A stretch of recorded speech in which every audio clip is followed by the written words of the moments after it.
دوستو اسرائیل اور امریکہ والے یہ چاہتے ہیں کہ ہم کسی نہ کسی طرح ایران کو تباہ و برباد کر دیں، ایران کے اوپر حملہ کر کے اس کی جوہری تنصیبات اور اس کے جو میزائل اور دیگر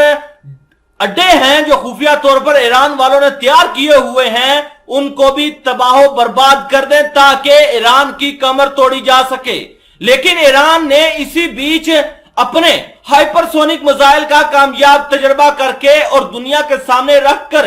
اسرائیل اور امریکہ کو بھی حیران کر دیا ساتھ ہی ساتھ۔ لیکن اسرائیل کو ایران کی ہائپر سونک میزائلوں سے بہت زیادہ تکلیف ہوئی، کیونکہ اسرائیل اس چیز کو جانتا ہے اگر ہم نے اب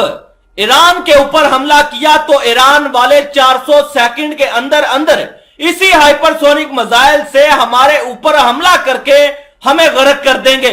وہیں آج خبر آئی ہے کہ ایران کی ہائپر سونک میزائلوں سے اسرائیل کیا اب امریکہ کے بھی ہوش اڑ چکے ہیں، امریکہ بھی اب سر کے اوپر ہاتھ دھر کے بیٹھ چکا ہے۔ دوستو خبر یہ آئی ہے کہ ایرانی میزائلوں نے امریکی حکام کی بھی نیندیں حرام کر دی ہیں۔ رپورٹ میں مزید کہا ہے کہ اسلامی جمہوریہ ایران کی جانب سے فتح ہائپر سونک میزائل کی نقاب کشائی کے بعد امریکی خبر رساں ایجنسی نے ان میزائلوں کے حوالے سے اپنی نااہلی پر واشنگٹن کی تشویش کے بارے میں ایک رپورٹ شائع کر دی ہے۔ رپورٹ میں بتایا گیا ہے کہ امریکی دفاعی حکام نے خبردار کیا کہ وہ موجودہ زمینی اور خلائی نظاموں سے ہائپر سونک ہتھیار کا پتہ نہیں لگا سکتے۔ یعنی ان کا کہنا تھا کہ اگر ایران کا ہائپر سونک ہمارے اوپر حملہ کرتا ہے یا امریکہ کے کسی فوجی اڈے کے اوپر حملہ آور ہوتا ہے تو ہمارا کوئی بھی ڈیفنس سسٹم اس کو پکڑ نہیں پائے گا۔ امریکی محکمہ دفاع میں انجینئرنگ ریسرچ اینڈ ڈیفنس شعبے کے سابق انڈسٹری سیکریٹری مائیکل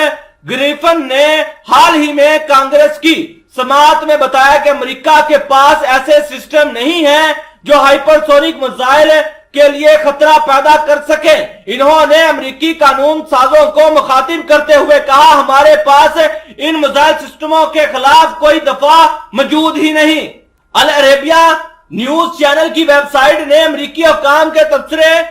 بھی شائع کیے ہیں۔ نیشنل انٹیلیجنس کے ڈائریکٹر کے دفتر کے مطابق ایران کے پاس خطے میں سب سے زیادہ بیلسٹک میزائل موجود ہیں۔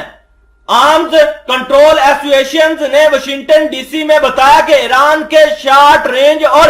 درمیانی فاصلے تک مار کرنے والے بیلسٹک میزائلوں میں شہاب ایک 300 کلومیٹر، ذوالفقار 700 کلومیٹر، شہاب 3 800 سے 1000 کلومیٹر، میزائل عماد ایک 2000 کلومیٹر رینج اور سجل 2500 کلومیٹر تک رینج والے میزائل شامل ہیں۔ فتح ہائپر سونک میزائل کو دنیا کے جدید ترین میزائلوں میں شمار کیا جاتا ہے جس سے نمٹنے کے لیے ابھی تک کوئی دفاعی نظام نہیں بن سکا ہے۔ امریکہ بھی اسی چیز کا خوف کھا رہا ہے کہ اگر ہم اب ایران کے اوپر حملہ کرتے ہیں تو ایران اسی ہائپر سونک میزائلوں کا استعمال کر کے مڈل ایسٹ کے اندر امریکہ کے اڈوں اور واشنگٹن کو بھی تباہ و برباد اور غرق کر سکتا ہے۔